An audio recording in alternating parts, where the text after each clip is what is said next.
Yeah, so and again, this is a campaign, man, that was spearheaded by Esau, you know, because it says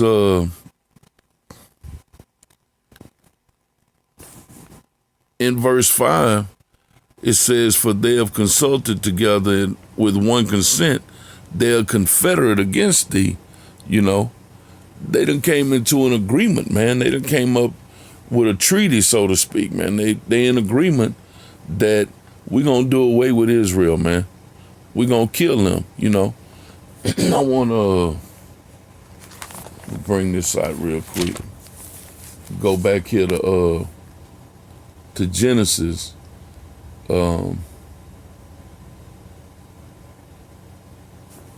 Let's see.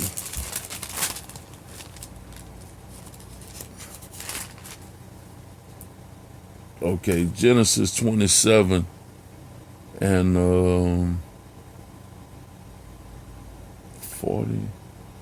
Let's start at verse 41. Yeah, Genesis 27 and 41. And it reads, "And Esau hated Jacob." See, there's that word again, man. "Because of the blessing wherewith his father blessed him. And Esau said in his heart, The days of mourning for my father are at hand. Then will I slay my brother Jacob." And that's it, man. You know, it just starts off, but the verse starts off by saying, "And Esau hated Jacob." So who's the real hater here, man? It didn't say Jacob hated Esau. It said, "And Esau hated Jacob because of the blessing." And he ain't never stopped hating Jake since, man. And he says at the end, it says, "The days of mourning for my father are at hand." But as soon as he pass away, soon as he's gone, you know, I'm coming after Jacob, man. It says, "Then will I slay my brother Jacob," man. So he had planned in his heart, man. You know, in his heart was full of hatred. Nothing has changed, man. This man is the same back then, and he's the same now. And if he were allowed by the Most High to continue on in the kingdom forever, dwelling with everybody else, that hatred would never change. Man, it could be 25 million centuries from now, so to speak. And if Esau was still in the kingdom, he would still have that same level of hatred towards Jacob. Because remember, it says he had a perpetual hatred in Ezekiel. A perpetual, continuing forever, man. So who's the real hater here? It starts off saying, "And Esau hated his brother Jacob." Come on, man. You can't call us no haters. And all throughout the scripture, whenever it talks about the way Esau is looking at Jacob, it's always with hatred, it's always with malice, and it's always to do away with him, man. You know, I saw this thing, man. But then Esau, he tries to play the victim, you know. He's the culprit. And then he turns around and tries to play the victim. Or he tries to say, "Hey, man, listen, I understand about slavery and all that, but that wasn't me. I ain't had nothing to do with that," you know, which is total bullshit because y'all still reap the benefits off of all the free labor you got, man. And technically, that was y'all back then putting us to death, man. You know, going back to Gad and Issachar, man, those were heavy slaughters, man. And then you brought Judah over here and did the same damn thing, you know. But then you try to say, "Well, we done made amends. We did this, we did that," you know. There was an article, man. I think it was yesterday when it came out, or the day before. But Mitch McConnell, man, he's the Senate Majority Leader, and he was saying, "How can you hold us responsible for something that happened over 150 years ago?" He was talking about slavery.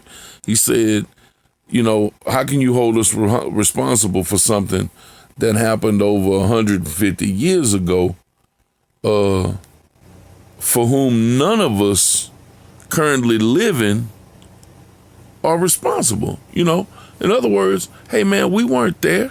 We didn't do it. But yeah, those spirits that are in you, y'all did that, man. You go into the reincarnation, yes, that was y'all, man. But that's the premise that Esau stands on, man. He tries to push that narrative that you can't blame us for what our forefathers did. That's why they had that big campaign, hey man, look, well, can't y'all just let it go? Well, you ain't letting the Alamo go. Every time y'all open your mouth, man, y'all screaming, remember the Alamo, remember the Alamo. They want you to remember the Alamo, but they don't want you to remember the atrocity of slavery and how many people were put to death doing that, man. Or going back, man, to when they first got here, start putting Gad to death, the so-called Native American Indian, or what they did to the Mexicans, the so-called Mexicans, the tribe of Issachar. They want you to forget all of that, but they want you to remember the Alamo. They want you to remember the Holocaust, something that didn't happen and wasn't even said to have happened in this country, so-called country. But the atrocities that happened right here on this soil, they throw it in your face in the movies. They throw it in your face with what they call historical venues, like they'll say, come and visit Colonial Williamsburg, Virginia, and see how life was lived in a simpler time. That's bullshit, man. But they want you to forget about it, but they keep it in your face. You can go to little huts and they show you the chains and the shackles and all that shit, but they want you to forget about it, And like I said, this jackass, McConnell, was saying, hey man, that happened way, way back then. We wasn't here, so how you gonna hold us responsible? And in the article, he went on to say, he suggested shit like electing Obama is considered one form of compensation. It's like, hey man, we gave y'all Obama, and we who y'all think is a black, so-called black president. He said that we gave y'all Obama, so that's got to be some form of compensation. What else do you niggas want? That's arrogant, man. That is a straight up arrogant statement. But it comes from somebody who hates you. As it says in Ezekiel 35, it is a perpetual hatred. Don't think that that's going to ever change, man.